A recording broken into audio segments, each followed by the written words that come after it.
Well, the railhead trim and train is now finished. If you missed part 2, there's a link in the description.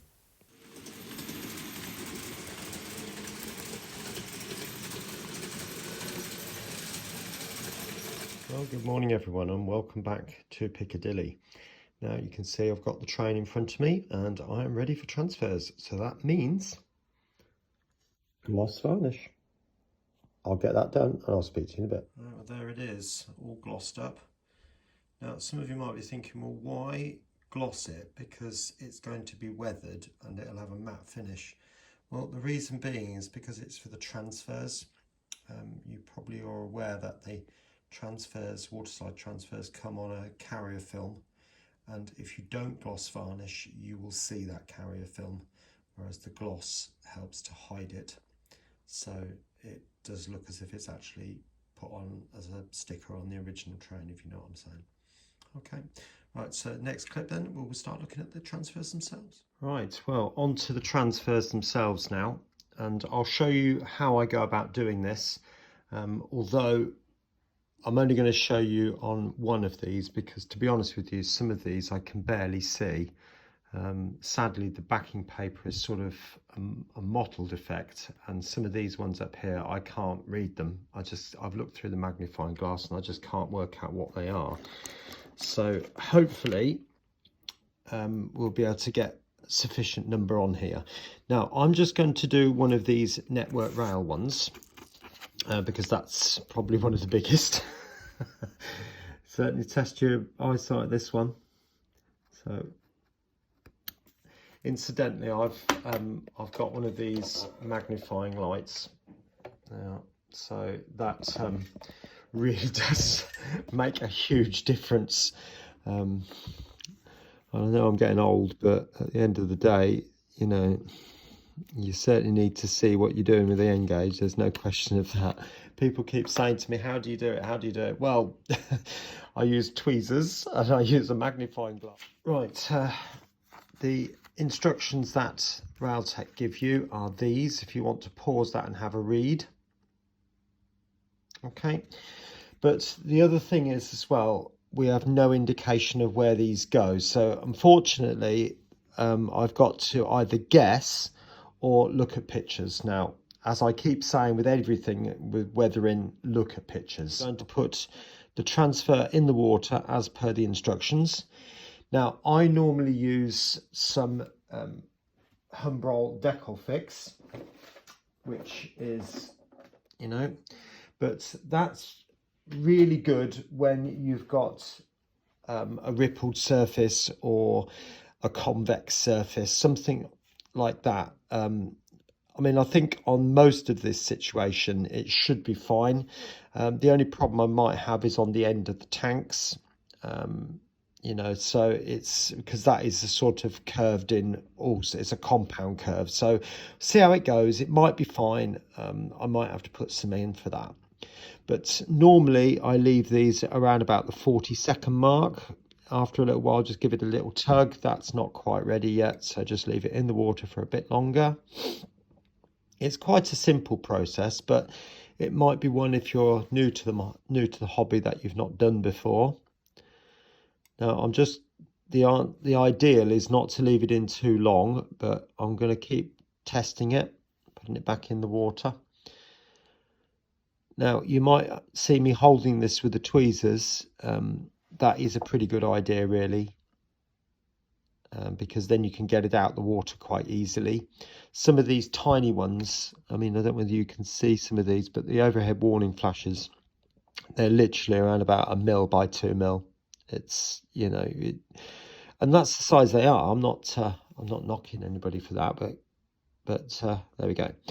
That's the way it is. Now I'm just going to literally just put that on where I think it's going to go. Now I'm looking at pictures for this. I'm going to switch to my scalpel, and it's reasonably close to the yellow line, or the orange cant rail I should say, about there. Now I am going to remove some of this water, soak it up, and that will allow me to position it a little bit easier. So I think it it needs to come this way a little bit, probably about there. I'm looking at it, whether it's level, whether it's parallel with the bottom. Cant rails are reasonably straight, but some of them are a little bit off, and I'm not going to worry about that, to be honest. Yeah, so I think that's about right. So I'll get all of these transfers put on now, and we'll see how it goes.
Well, there we are so far, and you can see some on the ends as well. What I have discovered is there are a few transfers missing from the pack, or just not included, I mean. And like, for example, this one, if I just bring that one a tad closer, this one, the overhead height of the carriage thing, I've got 7 of those, and I actually need 10, so I've had to make some decisions. So I've decided to miss off this one and the middle one there, and it'll be the same on the opposite side, so those ones won't get it.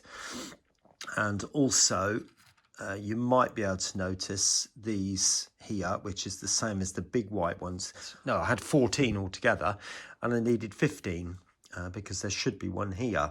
And so I've had to make some decisions about that one as well. So this one and potentially this one are going to be a little bit sparse, but never mind.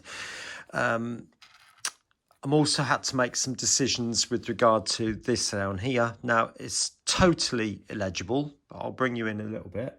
Actually, I'll show you this one right in front of you. This one.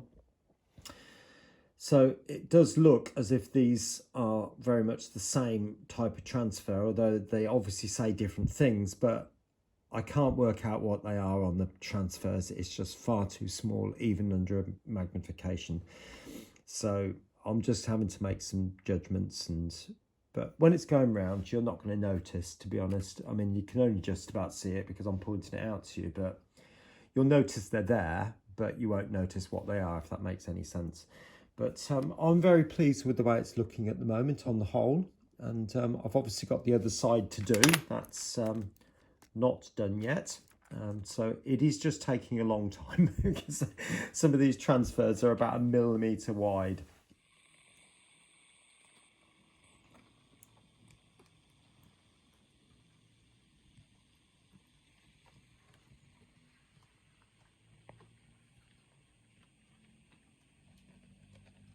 Well, it's taken about 3 hours to put all those transfers on, but I can honestly say they are on. Now, as I've said before, it may not be completely accurate, and there may be some missing. There are certainly some that I haven't got, but it's what I think is right. So I think that's the main thing at the end of the day. And besides, many of them, well, certainly on these under parts here, are going to be covered up anyway. I don't want to get rid of everything, so I want to leave evidence of some bits still showing, obviously. But anyway, on to the weathering.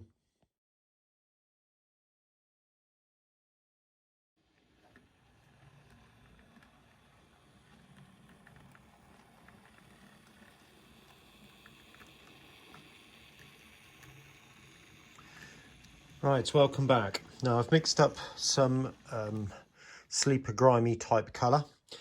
Now the weathering on these does seem to vary quite a bit, to be honest. I've seen them clean. I've seen them with dirt along the top. But I've seen it where you've got the dirt around the end and then it's just a mist down one side and the other end seems to be clean. And I've seen it where it's absolutely filthy at the bottom and then relatively clean on the top. So that's the one I'm going to go for. So I'm going to have a heavy grime along the bottom because I do want you to see these signs, obviously, and an element of what's going on down here. So it's, you know, I don't want to just obliterate all that because it's taken a long time to do it, and there's no point in putting them on if you're not going to show it.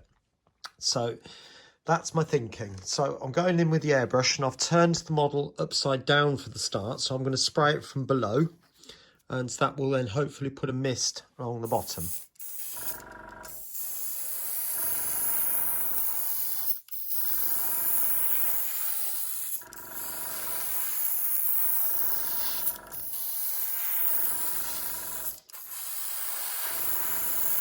Just taking it quite slowly, but you can see it's already putting a mist on the top sections just there. Now it will create a line, so I'm going to go in fairly early on now and just hold it there, and I'm going to turn the nozzle down.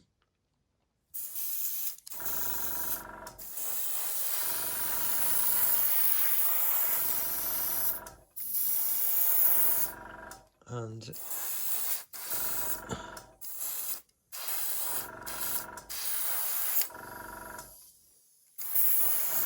other side, flip it over onto its back. I'm trying to get a sort of, actually just widen the jet again. That's all right.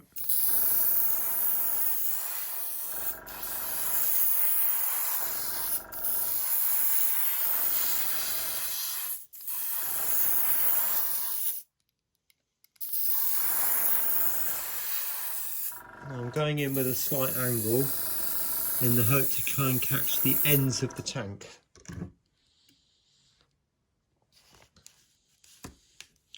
Now this side again.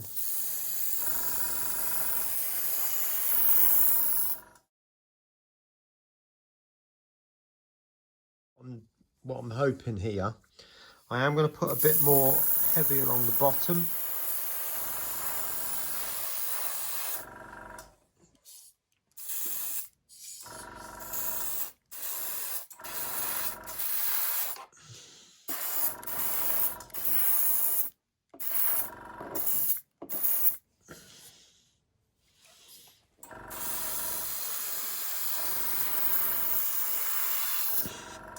And then a very light misting over the top, that'll do.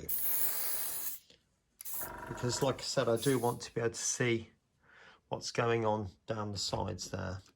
Now, the next bit is not going to be a massive amount. No, I'll show you on this one. I've noticed on some of these wagons, as if this corner edge of that has just been made a little bit cleaner. I don't know quite why or how.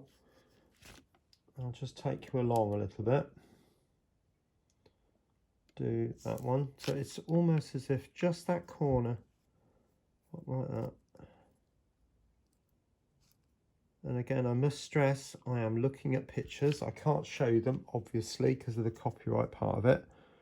But they're all on the internet. You can go and look for yourselves. And you'll see the varied weathering that is on these. It is quite amazing, really, the differences between them. You'd think that they'd all weather in a similar way, but they actually don't.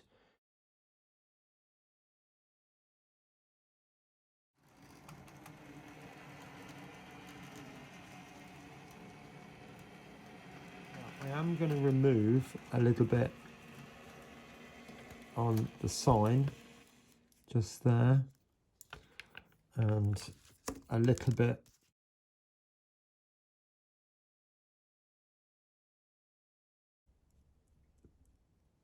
because some of them do seem to get a bit of extra cleaning, if you like.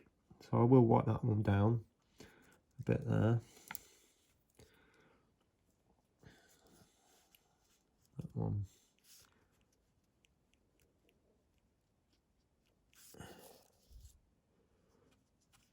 I'm not going to do all like that because I think it's I do quite like the idea of the randomness of it.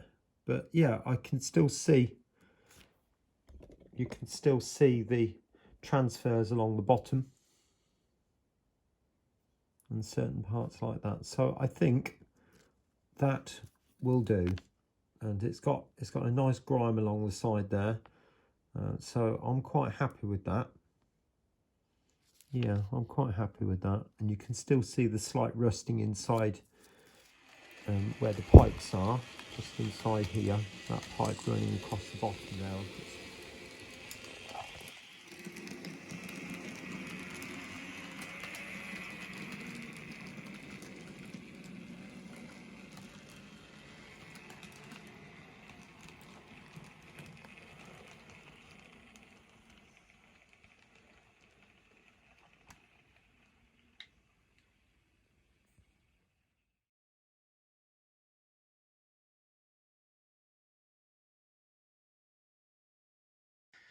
Right, now for the last bit. I've put the wheels back on now, as you can see.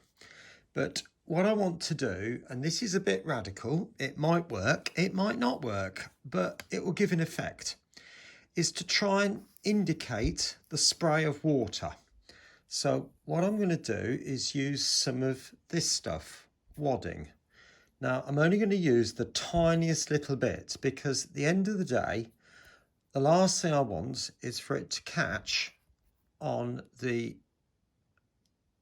now I haven't glued that on or anything. It's now, literally it may look clinging. Rubbish, and I may decide. I'm not entirely sure. I mean, on the other hand, if I just put a tiny bit on, perhaps a little bit more than that, and just make it a bit more dense, get rid of the extra cottony bit, and then sort of glue it so it's underneath the wagon there.